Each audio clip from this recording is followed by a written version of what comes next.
মহাবাহু ব্ৰহ্মপুত্ৰ মহামিলনৰ তীৰ্থ কত যুগ ধৰি আহিছে প্ৰকাশী সমন্বয়ৰ অৰ্থ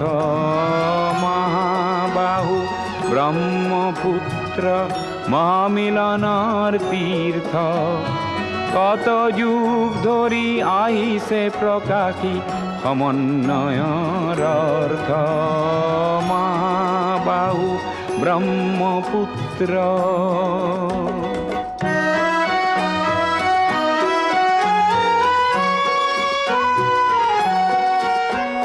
সুদূৰ কন্যকুব্জৰে পৰা 12 ভূঞা আহিছিলে কেই বংশতে শংকৰ দেৱ ইয়াতে জনমিলে